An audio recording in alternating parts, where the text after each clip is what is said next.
Hello बच्चों, आज हम पढ़ेंगे कोशिका भित्ति वाला जो टॉपिक है अपना अगला। इससे पहले की क्लास में हमने देखा था जीव द्रव्य कला, प्लाज्मा मेम्ब्रेन, कोशिका कला की संरचना को और उसके कार्य देखे थे कि भी उसके कार्य क्या क्या होते हैं। आज हम देखेंगे कोशिका भित्ति और एंडोप्लाज्मिक रेटिकुलम तक का पार्ट। तो चलिए शुरू करते हैं वीडियो को। ध्यान से आप पीछे वाली वीडियो अगर आपने नहीं देखी होगी तो आप प्लेलिस्ट में जा कर के देख सकते हैं। आपको प्लेलिस्ट में दूसरी वीडियो भी मिल जाएंगी, ठीक है ना। साथ ही साथ कॉन्सेप्चुअल वीडियो भी आपको प्लेलिस्ट में मिलेंगी जो मैं आपको बोर्ड पर आकर के पढ़ाऊंगा। यहाँ हम एनसीईआरटी से रिलेटेड आपको पढ़ा रहे हैं कि एनसीईआरटी से नीट के एग्ज़ाम में क्या क्या आता है। तो बाकी अगर आपको कॉन्सेप्चुअल कुछ सीखना हो तो आप दूसरी प्लेलिस्ट में जा कर के कॉन्सेप्ट वाले एरिया में जा कर के देख सकते हैं। चलिए शुरू करते हैं। यहाँ लिखा है कोशिका भित्ति, जिसे कि आपको पता ही होगा कि भाई प्लांट सेल जो होती है, पादप कोशिका जो होती है, उसके बाहर आपकी क्या होती है, कोशिका भित्ति होती है, जिसे आप क्या कहते हो, सेल वॉल कहते हो। वैसे तो यूकैरियोटिक कोशिकाएं पढ़ रहे हो आप। यूकैरियोटिक कोशिकाओं में आपको पता है आपके कवक भी यूकैरियोटिक कोशिकाओं में आ जाते हैं, ठीक है ना। कवक में भी आपकी बाहर कोशिका भित्ति मिलती है। बस ये बात ध्यान रखना कि कवक की कोशिका भित्ति आपकी पादप की कोशिका भित्ति से थोड़ी अलग होती है। पादपों की कोशिका भित्ति आपकी सेलुलोज की बनी होती है, हेमी सेलुलोज की बनी होती है, जबकि कवकों की कोशिका भित्ति आपकी एक मिक्स कार्बोहाइड्रेट होता है जिसे आप काइटिन कहते हो, इसकी बनी होती है, ठीक है। जो कि आपको आर्थ्रोपोडा के सदस्य जो होते हैं ना, उनमें भी देखने को मिल जाता है, ठीक है।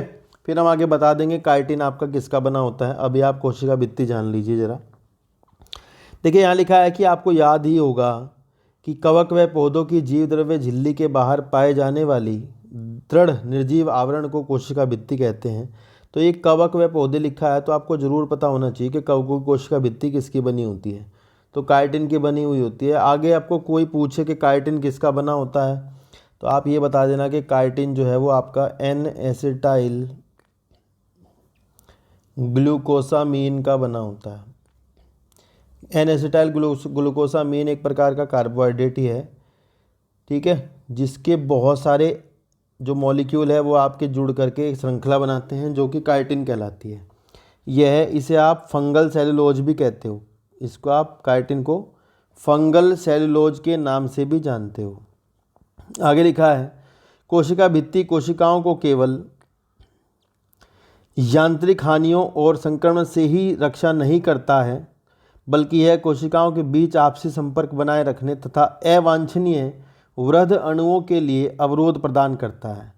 सवाल ध्यान से रखना, ये सवाल बहुत कठिन हो जाता है, नीट में आता है बच्चों को, क्योंकि ये लगता है कि जो कोशिका भित्ति होती है वो आपकी पारगम्य होती है। हमने पढ़ा होता है कि भाई कोशिका भित्ति पारगम्य है, कोशिका भित्ति से कुछ भी आ सकता है, कुछ भी जा सकता है कोशिका के अंदर। लेकिन यहाँ पर लिखा है कि कोशिका भित्ति कुछ बड़े अणुओं के लिए अपारगम्य होती है। तो ये सवाल नीट में आता है, स्टेटमेंट यहाँ से आपको इसे ध्यान रखना है। स्टेटमेंट पूछा जाता है तो आपको उसको सही करना है, गलत नहीं काटना है, ठीक है ना। आगे इन्होंने बहुत अच्छे से बताया कि शैवाल की कोशिका भित्ति सेलुलोज, गैलेक्टन्स, मैनन, खनिज, कैल्शियम कार्बोनेट की बनी होती है। अब आपको ये पता होना चाहिए कि गैलेक्टन्स क्या है, मैनन्स क्या है। देखिए हम अगला चैप्टर जो पढ़ेंगे बायोमोलिक्यूल, उसमें हम जा कर के देखेंगे जैविक अणु वाले चैप्टर में कि गैलेक्टोज क्या होता है, मैनोज क्या होता है। तो मैं आपको बता दूं, जैसे ग्लूकोज की श्रृंखला को ग्लाइकन कहते हैं, इसी प्रकार गैलेक्टोज की चेन को गैलेक्टन कहते हैं और मैनोज की चेन को मैनन कहते हैं। अब मैनोज क्या है और गैलेक्टोज क्या है ये आप जैविक अणु चैप्टर में जाकर के सीख लेंगे। दोनों ही शुगर हैं, या फिर आप समझिए ग्लूकोज जो होता है ना उसके समावयवी हैं। जैसा ग्लूकोज होता है ऐसे गैलेक्टोज होता है, ऐसे ही आपका मैनोज होता है। उनके संरचनाओं में थोड़ा थोड़ा फर्क होता है, वो आप अगले अध्याय में जान लोगे। यहाँ लिखा है जबकि दूसरे पौधों में, जैसे कि जो मेन पौधे होते हैं आपके ग्रीन प्लांट, उनमें आपके सेलुलोज, हेमी सेलुलोज व पेक्टिन प्रोटीन की बनी होती है। यहाँ मैं आपको बता दूंगा थोड़ी थोड़ी बातें ध्यान से देखने की, कि प्रोटीन भी होती है और साथ में अगर कोशिका भित्ति प्राथमिक है तो उसमें आपको वसा भी मिल जाती है, 10 से 15% लिपिड की मात्रा भी होती है। जबकि सेलुलोज और हेमी सेलुलोज होता है। यहाँ हम ये भी जानेंगे अभी थोड़ा प्राथमिक कोशिका भित्ति, द्वितीयक कोशिका भित्ति ये क्या होता है। यहाँ लिखा है नव पादप कोशिका की कोशिका भित्ति में स्थित प्राथमिक भित्ति में वृद्धि की क्षमता होती है। तो ये बहुत अच्छा सवाल है। प्राथमिक भित्ति जो होती है वो वृद्धि करती है, जबकि कोशिका भित्ति जो द्वितीयक होती है वो वृद्धि नहीं करती, उसके ऊपर नया मटेरियल आकर के डिपॉजिट होता रहता है। ठीक है, उसको अब सीखेंगे अभी हम। जो ये स्टेटमेंट है नीट में आता है, ध्यान रखना कि प्राथमिक कोशिका वृद्धि करती है, तो आपको इसको सही करना होता है। ठीक है, जो कोशिका की परिपक्वता के साथ घटती जाती है एवं इसके साथ कोशिका के भीतर की तरफ द्वितीयक भित्ति का निर्माण होता है। सबसे टफ सवाल जो कोशिका भित्ति का आज तक का है वो यही है। ये बच्चों को बिल्कुल ध्यान नहीं रहता है ये वाली लाइन, कि जो नई कोशिका भित्ति बनती है वो पुराने वाली के अंदर की तरफ बनती है। अभी आप डायग्राम बना करके मैं दिखाता हूँ कैसे बनती है। ठीक है, ये इंपॉर्टेंट है, क्वेश्चन बहुत ज़्यादा, इसको ध्यान रखना। आगे लिखा है मध्य पटलिका यानी मिडिल लैमिला मुख्यतः कैल्शियम पैक्टेट या मैग्नीशियम पैक्टेट की बनी होती है, जो आसपास की विभिन्न कोशिकाओं का आपस में चिपकाए रखती है। कोशिका भित्ति एवं मध्य पट्टिका के जीव द्रव्य तंतु प्लाज्मोडेस्माटा आड़े तिरछे रूप में स्थित रहते हैं, जो आसपास की कोशिकाओं द्रव्य को जोड़ते हैं। तो भैया ये कुछ बातें हैं जो कि अब हम समझेंगे क्या क्या क्या है। ठीक है, देखो ऐसा है, यहाँ मैं आपको बता देता हूँ ऊपर। देखिए मान लीजिए ये आपकी एक पादप कोशिका है। ठीक है, ये ठीक है, इस पादप कोशिका के बराबर में एक और पादप कोशिका है, इस तरह से यहाँ भी एक और है, ऐसा है। ठीक है, तो ये जो लाइन मैंने बनाई है ना, ड्रॉ करी है, ये आपकी मध्य पटलिका है, मिडिल लैमिला है। इस बात का आप ध्यान रखोगे। जो मिडिल लैमिला होती है वो दो कोशिकाओं में कॉमन होती है, और इसके अंदर यहाँ पर आपकी होती है प्राथमिक भित्ति। ये आपकी प्राथमिक भित्ति है, इसका आपको ध्यान रखना होगा। देखो, प्राथमिक भित्ति मध्य पटलिका मिडिल लैमिला के अंदर की तरफ बनती है। ठीक है, ये ऐसे, और ये जो मध्य पटलिका है ये कॉमन होती है दो कोशिकाओं के बीच में, इस बात का ध्यान रखना आप। ठीक है, दूसरी बात, अगर आपको ये कहा जाए कि किसी कोशिकाओं में जो और परिपक्व हो जाती हैं उनके अंदर आपकी द्वितीयक भित्ति मिलती है, तो भाई द्वितीयक भित्ति प्राथमिक भित्ति के अंदर मिलती है। यहाँ पर ये द्वितीयक भित्ति है जो प्राथमिक भित्ति के अंदर बन रही है, और द्वितीयक में फिर ऐसे लेयर्स होती है बहुत सारी, मतलब एक बार डिपोजिशन से बनती है ये, 1 2 3 4 ऐसे। ठीक है ना, तो उसमें ये ध्यान रखना, जो बाहर वाली होती है ये जो मैंने रेड वाली बनाई है ये तो है प्राथमिक भित्ति, और जो नीले वाली दोनों है ना ये आपकी द्वितीयक भित्ति हैं, सेकेंडरी। ये प्राइमरी है पहले वाली और ये सेकेंडरी है। इसमें भी बाहर आपका S1 है और अंदर वाली S2 है। लेयर के नाम होते हैं, अगर एक और अंदर होती तो उसका नाम होता है S3। तो ये भी पेपर में सवाल आता है, S1 S2 S3 इस तरह से अंदर की तरफ जाते हैं करते हुए। ठीक है, ये ध्यान रखना। अब आपको एक बात और बतानी है कि जो मध्य पटलिका होती है वो कैल्शियम और मैग्नीशियम पैक्टेट की बनी हुई होती है। आप ध्यान रखोगे कि आपकी जो दो कोशिकाएं होती हैं उनके बीच में इस तरह से, इनकी दीवारों के बीच में इस तरह से आपको क्या मिलते हैं, पोर मिलते हैं, जो कि आपके प्लाज्मोडेस्माटा होते हैं। इन प्लाज्मोडेस्माटा के अंदर यहाँ जाओगे ना, यहाँ पर आपको कुछ जो एंडोप्लाज्मिक रेटिकुलम होती है ना उसके बने हुए आपको कुछ वेसिकल जैसा ऐसे दिखाई देता है, ऐसा। इनको बोलते हैं यहाँ पर डेस्मोट्यूब्यूल्स। ध्यान रखना, सवाल आता है डेस्मोट्यूब्यूल्स, जो कि एक कोशिका के साइटोप्लाज्म, एक कोशिका के कोशिका द्रव्य को आपस में जोड़ते हैं दूसरी के साथ, जो कि प्लाज्मोडेस्माटा के अंदर मिलते हैं। उनको कौन बनाता है? तो डेस्मोट्यूब्यूल्स को बनाती है एंडोप्लाज्मिक रेटिकुलम, और ये मेम्ब्रेन के बने हुए होते हैं, कुछ और नहीं होते। ठीक है ना, एक तो ये सवाल बहुत अच्छा है, पूछ लेते हैं। तो प्लाज्मोडेस्माटा का काम होता है कि दो कोशिकाओं के कोशिका द्रव्य को आपस में जोड़े रखता है। फिर आपको एक बात बतानी है कि भैया जो आपकी प्राथमिक कोशिका भित्ति होती है, एक आपकी द्वितीयक प्राथमिक, ठीक है, जो आपकी प्राथमिक कोशिका भित्ति है, भाई प्राथमिक कोशिका भित्ति ना, प्राथमिक कोशिका भित्ति में ज़्यादा मात्रा में मिलता है आपका हेमीसेलुलोज, ज़्यादा होता है इसमें हेमीसेलुलोज,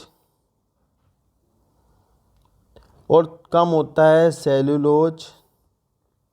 बाकी प्रोटीन भी होती है और लिपिड वसा भी होती है, और 60% तक होता है वाटर। अगर आप बात करोगे द्वितीयक कोशिका भित्ति की, जो नीले वाली आपको अंदर बनती हुई दिखाई दे रही है, द्वितीयक में सेलुलोज जो है वो ज़्यादा हो जाता है, और हेमीसेलुलोज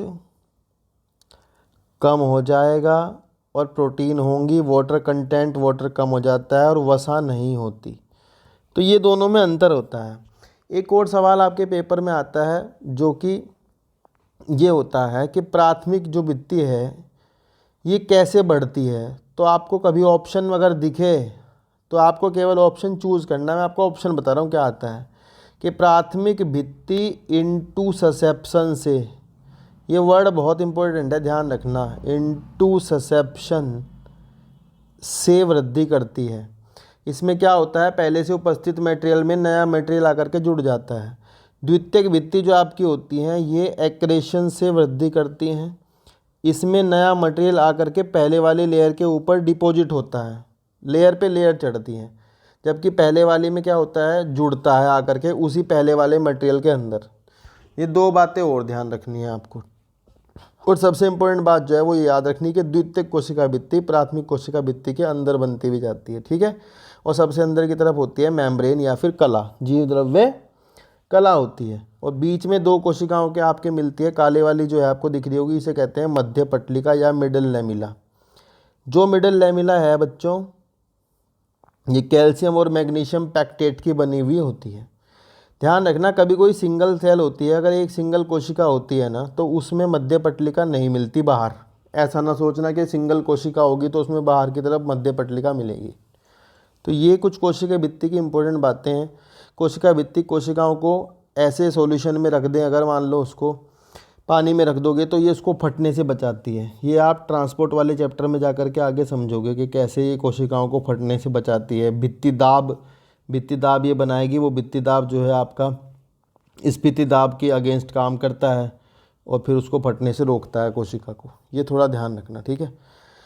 तो चलिए नेक्स्ट चलते हैं। नेक्स्ट क्या है हमारा, नेक्स्ट हमारा जो टॉपिक है वो है अंतःझिल्लिका तंत्र। तो भैया देखो, अंतःझिल्लिका तंत्र को अंग्रेजी में कहते हैं endo membrane system. Endo membrane system, endo membrane system का क्या मतलब है। देखो ऐसा है, हमारी जो कोशिका है ना, इसके अंदर आपको पता तो है ही कि भाई यहाँ बहुत सारी ऐसी कुछ ऐसे अंग मिलते हैं जो कि कलाओं से घिरे रहते हैं। मतलब जो यूकैरियोटिक कोशिका होती है उसकी खास बात ये होती है कि इसके अंदर बहुत सारे अंग ऐसे होते हैं, कोशिकांग, जिनकी अपनी खुद की कला होती है, जिससे वो खुद घिरे रहते हैं।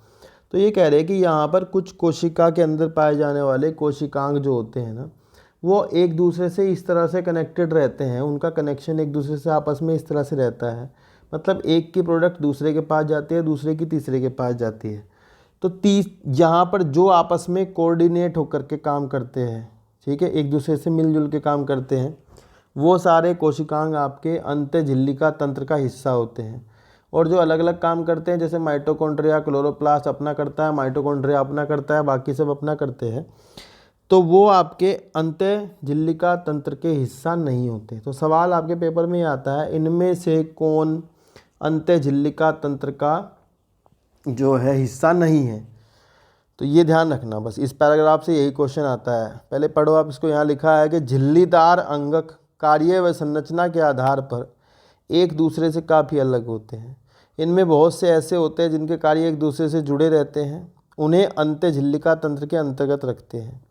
इस तंत्र के अंतर्गत अंतःद्रव्यी जालिका, गोल्जिकाए, लयनकाए यानी कि Golgi body, endoplasmic reticulum, lysosome और वैक्यूल, ये चार चीज़ आती हैं। भैया ये ध्यान रखना, चारों चीज़, राजधानी मतलब वैक्यूल, लयनकाय मतलब लाइसोसोम, गोल्जिकाय मतलब गोल्जी बॉडी, अंतःद्रव्यी जालिका मतलब एंडोप्लाज्मिक रेटिकुलम। तो ये चार चीज़ें आपकी अंतःझिल्लिका तंत्र की क्या होती हैं, मतलब इसमें पाई जाती हैं।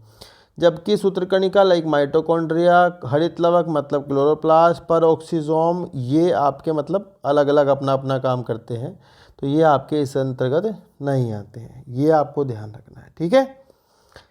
तो अब हम सबसे पहले जो पढ़ेंगे वो हम ये पढ़ेंगे अंतःद्रव्यी जालिका, एंडोप्लाज्मिक रेटिकुलम, फिर उसके बाद हम पढ़ेंगे आपके गोल्गी बॉडी, गोल्गी काय, उसके बाद हम पढ़ेंगे हरित लवक, इस तरह से अलग अलग सबको पढ़ेंगे, ठीक है ना। तो इस वीडियो में आपको अंतर्द्रव्यी जालिका तक का मिलेगा, ठीक है। आगे गोल्जी वाला हम अलग से पढ़ेंगे। पहले आप अंतर्द्रव्यी जालिका को समझ लीजिए ध्यान से क्या है, ठीक है, और उनका आपस में इनका कनेक्शन क्या होता है ये भी हम समझाएंगे। देखिए ऐसा है, जो आपका केंद्रक होता है ना, केंद्रक में ये केंद्रक की जो दीवार दिख रही है आपको, देखो यहाँ पर ये डायग्राम है, इसमें आपको दिख रहा होगा कि ये केंद्रक है और केंद्रक छिद्र दिखाए गए हैं। ये केंद्रक छिद्र हैं, ये केंद्रक हैं, और ये जो येलो वाली है आपको ये दिख रही है, ये केंद्रक कला है, ये वाली। बाहर आपको इसके कुछ ट्यूब जैसी संरचनाएं, जिनको हम क्या कहते हैं, सिस्टर्नी कहते हैं, सिस्टर्नी, ये लगी हुई दिखाई देती हैं। लंबी होती हैं, ये चपटी होती हैं, ठीक है। ये लंबी चपटी टाइप की जो संरचनाएं हैं ये आपकी सिस्टर्नी कहलाती हैं। ये लगी हुई दिखाई देती हैं आपको इसके चारों तरफ। उस पर भी हमें दिखाई दे रहा है कि इनमें से कुछ जगह पर हमें इसके ऊपर राइबोसोम लगे हुए दिखाई दे रहे हैं। ये तो भैया जिन संरचनाओं के ऊपर राइबोसोम लगे हैं वो आपकी खुरदरी अंतर्द्रव्यी जालिका है। खुरदरी मतलब रफ एंडोप्लाज्मिक रेटिकुलम। तो रफ मतलब जिसके ऊपर लगे हैं राइबोसोम वो आपकी रफ होती है, और जिनके ऊपर राइबोसोम नहीं लगे हैं वो आपकी चिकनी अंतर्द्रव्यी जालिका होती हैं। इनको हम कहते हैं स्मूथ एंडोप्लाज्मिक रेटिकुलम। तो भाई दो तरह की हमारी एंडोप्लाज्मिक रेटिकुलम होती है, एक रफ होती है, एक स्मूथ। रफ वो होती है जिसके ऊपर लगे रहते हैं राइबोसोम, एक स्मूथ होती है जिसके ऊपर चिकने वाली के राइबोसोम लगे हुए नहीं होते। दोनों के कार्य अलग अलग होते हैं, दोनों कुछ होती नहीं है ऐसा कुछ नहीं है, बस दोनों की दोनों आपकी मेम्ब्रेन की बनी हुई संरचनाएं होती हैं, जिनमें कि आपको कुछ एंजाइम्स मिल जाते हैं इनकी मेम्ब्रेन में। जो प्रोटीन होती है कुछ एंजाइमों की तरह काम करती हैं। काम फंक्शन इनका हम बता देंगे क्या है, पहले आप देख लो। देखो ऐसा है, इसके बाहर अगर आप जाओगे ना तो ये जितना भी एरिया ये है बाहर वाला, ये सारा कोशिका द्रव्य है यहाँ पर। क्योंकि भाई आप समझो जो केंद्रक है वो आपका कोशिका द्रव्य में पड़ा हुआ होगा। तो ये क्या करती हैं, कोशिका द्रव्य को दो भागों में बांट देती हैं। एक भाग तो वो जो इनके अंदर होता है, मतलब इससे दो कंपार्टमेंट बन जाएंगे। अंदर वाली जगह जो इनकी होती है ना उसको तो कहते हैं ल्यूमेन। क्या कहते हैं, ल्यूमेन। और एक इसके बाहर कोशिका द्रव्य। तो मतलब कोशिका द्रव्य में दो चीज़ें हो जाती हैं, एक तो इनकी ल्यूमेन के अंदर वाला पार्ट और एक इनकी ल्यूमेन के बाहर वाला पार्ट। तो ये दो में बांट देती है। आगे आप पढ़ोगे चल करके इसी चैप्टर में कि राइबोसोम जो होते हैं इनका काम होता है प्रोटीन का संश्लेषण। ये हम आगे पढ़ेंगे। राइबोसोम आपके प्रोटीन संश्लेषण में मदद करते हैं। तो भाई इसका मतलब ये है कि जिन कोशिकाओं में प्रोटीन का संश्लेषण ज़्यादा मात्रा में पाया जाता है उन कोशिकाओं के अंदर आपकी एंडोप्लाज्मिक रेटिकुलम भी ज़्यादा मात्रा में पाई जाएगी। क्यों, कौन से वाली, रफ वाली, जिसके ऊपर लगे रहते हैं राइबोसोम, ठीक है ना। जिस आपकी एंडोप्लाज्मिक रेटिकुलम के ऊपर राइबोसोम लगे होते हैं वह आपकी उन कोशिकाओं में ज़्यादा मात्रा में पाई जाएगी जिनमें प्रोटीन का संश्लेषण बहुत ज़्यादा मात्रा में होता है, ठीक है ना बात। चलिए आगे देखते हैं। यहाँ आपकी किताब ने जो बताया पहले उस पर बात करते हैं। आपकी बुक ने कहा है कि जो चिकनी वाली होती है ये आपकी वसा के संश्लेषण में मदद करती है, या जो वसीय चीज़ें होती हैं, फैट वाली चीज़ें होती है, उनके संश्लेषण में मदद करती होती है। तो इतना जो हम सुन रहे हैं ये आपकी किताब में बताई गई बात है। अब आप अपनी किताब से थोड़ा बाहर की चीज़ों को जानोगे जो कि आपके नीट के पेपर में आने वाली होती हैं, ठीक है ना। चलिए कुछ समझ लीजिए यहाँ थोड़ा थोड़ा ऊपर। देखिए ऐसा है कि भाई मान लो मैं सवाल बताता हूँ जो बाहर से आपके पेपर में आते हैं, और जो इंग्लिश मीडियम वाले बच्चे तुमसे थोड़ा होशियार होते हैं वो इस वजह से ही होते हैं कि उनको थोड़ा बाहर का भी होता है। एक तो आपको पता होना चाहिए कि जो एंडोप्लाज्मिक रेटिकुलम होती है इसकी जो खोज थी वो पोर्टर ने करी थी। एक सवाल ये पता हो कि इसकी खोज आपकी किसने करी थी, पोर्टर ने करी थी। और ये तीन चीज़ों से मिलकर बनती है। एक तो होती है इसमें सिस्टर्नी, एक होती है इसके अंदर ट्यूब्यूल जो ट्यूब जैसी संरचनाएं हैं, और एक होती हैं थैलियाँ, उन्हें कहते हैं वेसाइकल। तीन चीज़ों से मिलकर बनी होती है। सिस्टर्नी आपकी इस तरह से होती है, इस तरह से। ट्यूब्यूल्स मतलब जो ट्यूब जैसी संरचनाएं हैं, और वेसाइकल मतलब जो थैलियों जैसी संरचनाएं। तो तीन चीज़ें मिलकर के आपकी इसको बनाती होती है। फिर आपको मैं एक सवाल बताता हूँ, जो ये आपकी जिस जिस जिस आपकी एंडोप्लाज्मिक रेटिकुलम के ऊपर थैलेको राइबोसोम लगे होते हैं ना, मान लो ये इसके ऊपर लगा हुआ है राइबोसोम, ये ठीक है।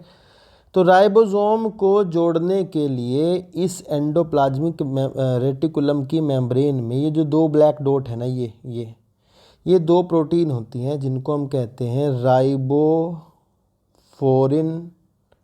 1 और राइबोफोरिन 2। ये दो सवाल आप याद रखोगे। राइबोफोरिन 1 और राइबोफोरिन 2 दो प्रोटीन होती हैं जो कि ग्लाइकोप्रोटीन होती हैं, मतलब इनके साथ कार्बोहाइड्रेट भी जुड़ा है। ये दो प्रोटीन आपकी कहाँ मिलती है? एंडोप्लाज्मिक रेटिकुलम की मेम्ब्रेन में मिलती हैं, जो कि आपकी राइबोसोम को अपने ऊपर जोड़ने का काम करती है। ये सवाल आप बहुत अच्छे से ध्यान रखोगे, ठीक है ना, समझ गए। आगे चलते हैं। कुछ फंक्शंस हैं जो इसके आपको जान लेने चाहिए, मतलब इम्पोर्टेंट फंक्शन है जो कि आपके किसके हैं? एंडोप्लाज्मिक रेटिकुलम के हैं, स्मूथ वाली के भी और रफ वाली के भी। स्मूथ वाली के फंक्शन थोड़े रफ वाली से अलग होते हैं। रफ वाली के साथ तो एक ही फंक्शन जुड़ा होता है, जो कि प्रोटीन को बनाना, और कुछ ज़्यादा जुड़ा नहीं होता, ठीक है ना। उसका फंक्शन आप गोल्गी के साथ, गोल्गी बॉडी के साथ मैं कनेक्शन करके आपको समझाऊंगा, ठीक है ना। तो अभी एक तो आप ये समझिए कि इनका एक फंक्शन तो होता है कोशिका के अंदर सहारा देना। सहारा देना मतलब सपोर्ट देना। आप ये समझना कि जो सेल के अंदर का जो फ्रेमवर्क होता है ना, सेल का जो स्केलेटन होता है अंदर का, जैसे तुम्हारे अंदर स्केलेटन होता है, तो ये क्या करते हैं? उसको शक्ति प्रदान करते हैं एक तरह से। दूसरा केस आप ध्यान रखना कि आपका जो केंद्रक होता है ना, केंद्रक के अंदर से आपकी जो ध्यान से सुनना, केंद्रक के अंदर से सूचना जो है आपकी वो कहाँ जाती है? एक मैं डायग्राम बनाकर समझाता हूँ। मान लो ये आपका केंद्रक है, इसके अंदर है डीएनए। ये तो डीएनए के पास कुछ सूचना है, वो सूचना किसी प्रोटीन के बनाने के लिए होती है। अगर आपको पता हो तो डीएनए के पास इन्फॉर्मेशन होती है कि भाई कोई प्रोटीन कैसे बनेगी, तो डीएनए उस सूचना को एमआरएनए को दे देते हैं। ये एमआरएनए है, और एमआरएनए न्यूक्लियस के अंदर से, केंद्रक के अंदर से निकल जाते हैं बाहर, और वो जाते हैं एंडोप्लाज्मिक रेटिकुलम के पास, ठीक है। वहाँ क्या लगे हुए हैं? राइबोसोम के पास, ठीक है। राइबोसोम के पास उसकी बनेगी प्रोटीन, और वो प्रोटीन जो बनेगी, क्योंकि उसकी सूचना कहाँ थी? डीएनए के पास थी, तो डीएनए ने जिस भी प्रोटीन की सूचना आरएनए की फॉर्म में कन्वर्ट करके भेजी होगी ना, वही प्रोटीन बनेगी। अब वो प्रोटीन को ना एंडोप्लाज्मिक रेटिकुलम के अंदर छुपा देते हैं। वो प्रोटीन कहाँ रख देते हैं? एंडोप्लाज्मिक रेटिकुलम के अंदर। थोड़ा बहुत परिवर्तन अगर ये कर पाए तो कर पाए, वरना नहीं। फिर ये इसके अंदर से निकलती हैं बाहर, एंडोप्लाज्मिक रेटिकुलम के अंदर से बाहर वेसाइकल थैलियों में बंद होकर निकलती हैं। थैलियों में बंद होकर के गोल्गी बॉडी के पास जाती हैं। गोल्गी बॉडी फिर इसमें आगे से मॉडिफिकेशन करेगी, जो भी परिवर्तन गोल्गी बॉडी को इसमें करना होगा, ठीक है। तो ये एक मेन फंक्शन है एंडोप्लाज्मिक रेटिकुलम का, कि भाई ये क्या करती हैं? प्रोटीनों को स्टोर करती हैं, कच्चा माल स्टोर करती हैं। उस कच्चे माल को फिर ये थैलियों में बंद करती हैं और फिर बाहर भेजती हैं गोल्गी बॉडी के पास। आगे का परिवर्तन प्रोटीनों में गोल्गी बॉडी करती है, ये बात आप ध्यान रखोगे, ठीक है। नेक्स्ट मैं आपको फंक्शन बता देता हूँ। जैसे कि आपकी किताब ने लिखा है कि भैया जो आपका ये होती है SER, smooth endoplasmic reticulum, 9th class के NCERT में लिखा था कि ये आपकी डिटॉक्सिफिकेशन करती है। इसका मतलब ये होता है कि आपकी कोशिका के अंदर अगर कोई विष जैसी चीज़ है ना, तो ये उसको बाहर फेंकती है। इसे कहते हैं निराविषीकरण। क्या कहते हैं? निराविषीकरण। तो निराविषीकरण मतलब डिटॉक्सिफिकेशन। तो किसी कोशिका में से कुछ भी ऐसा मटेरियल जो कि टॉक्सिक हो, जहरीला टाइप का हो, तो विष जैसा हो, तो उसको बाहर फेंक देती है थैलियों में बंद करके। इसके लिए इसके पास एक बहुत अच्छा एंजाइम होता है, साइटोक्रोम P450। आप ये याद कर लेना कि ये एंजाइम मिलता है। ये बहुत इंपॉर्टेंट सवाल है, बहुत बहुत बहुत ज़्यादा इंपॉर्टेंट सवाल है कि साइटोक्रोम P450 कहाँ मिलता है। तो आपका उत्तर क्या होता है? SER के पास मिलता है, क्योंकि ये फैट बनाती है, ये आपकी किताब ने बताया है। तो आप ध्यान रखना, जितने भी फैट वाले हार्मोन होते हैं, जैसे कि प्रोजेस्टेरोन, एस्ट्रोजन, है ना, और आपके एल्डोस्टेरोन, ये इस तरह के, ये सारे आपके SER से ही बनते हैं, ठीक है ना। तो ये था कुछ एंडोप्लाज्मिक रेटिकुलम के बारे में। बाकी आप इससे रिलेटेड ज़्यादा चीज़ें जो है वो अगली वीडियो में गोल्गी बॉडी के साथ मैं आपको उसको रिलेट करके और समझाऊंगा कि गोल्गी बॉडी के साथ मिलकर ये क्या काम करती है। एक बार हम आपकी किताब में जो दिया गया उसको पढ़ लेते हैं पहले, फिर आगे चलते हैं। यहाँ लिखा है, इलेक्ट्रॉन सूक्ष्मदर्शी के अध्ययन के पश्चात पता लगा कि यूकैरियोटिक कोशिकाओं के कोशिका द्रव्य में चपटे आपस में जुड़े थैली युक्त छोटी नलिकावत जालिका तंत्र बिखरा रहता है, जिसे अंतःद्रव्यी जालिका कहते हैं। प्राय राइबोसोम अंतःद्रव्यी जालिका के बाहर सतह पर चिपके होते हैं। प्राय लिखा है, कुछ राइबोसोम आपके कोशिका द्रव्य में भी पाए जाते हैं, जरूरी नहीं है हमेशा इसके साथ ही जुड़े हुए होंगे, ये बात ध्यान रखना। जिस अंतःद्रव्यी जालिका के सतह पर राइबोसोम होते हैं उसे खुरदरी कहते हैं, यानी रफ एंडोप्लाज्मिक रेटिकुलम कहते हैं, RER। और राइबोसोम की अनुपस्थिति पर अंतःद्रव्यी जालिका चिकनी लगती है। अगर मान लो ये नहीं होती तो फिर ये SER बनाती है, अतः इसे चिकनी अंतःद्रव्यी जालिका कहते हैं। जो कोशिकाएं प्रोटीन संश्लेषण एवं स्रवण में सक्रिय भाग लेती हैं वो आपकी खुरदरी, क्योंकि खुरदरी के ऊपर राइबोसोम लगे हैं और राइबोसोम बनाते हैं प्रोटीन, तो भाई वो तो होगी उसके अंदर। फिर लिखा, ये काफ़ी फैली हुई और केंद्रक के बाहर लगी होती हैं। चिकनी अंतःद्रव्यी जालिका प्राणियों में, बस यही सवाल इंपॉर्टेंट है, आपको कुछ और याद करना नहीं, ये वाला चिकनी वाली जो है वो लिपिड बनाने में मदद करती है, फैट, और फैट वाले जो हार्मोन वगैरह होते हैं उन्हें बनाने में मदद करती है। ठीक है, संश्लेषण के मुख्य स्थल होते हैं। लिपिड की भांति स्टेरॉयडल हार्मोन चिकने अंतःद्रव्यी जालिका में होते हैं। तो स्टेरॉयडल हार्मोन आपके सेक्सुअल हार्मोन होते हैं, प्रोजेस्टेरोन, एस्ट्रोजन, टेस्टोस्टेरोन, ये सब बनाने में मदद करते हैं। और भी होते हैं, एल्डोस्टेरोन होता है, एड्रिनल कोर्टेक्स से जो बनता है वो भी आपका। ठीक है, तो ये था आपका अंतःप्रद्रवी जालिका यानी एंडोप्लाज्मिक रेटिकुलम और कोशिका भित्ति, जो हमने आज पूरा किया है। अगली वीडियो में हम गोल्गी उपकरण से आगे वाला भाग लाइसोसोम तक का पढ़ेंगे। आशा करता हूँ आपको वीडियो बहुत अच्छी लगी होगी, है ना। आप ध्यान से बस इसको देखना और मुझे करना सपोर्ट, मैं आपको सपोर्ट करूँगा, बस आप थोड़ा थोड़ा सपोर्ट मुझे कर देना। तो मिलते हैं नेक्स्ट वीडियो में, जो कि आपको कल मिलेगी। Thank you so much.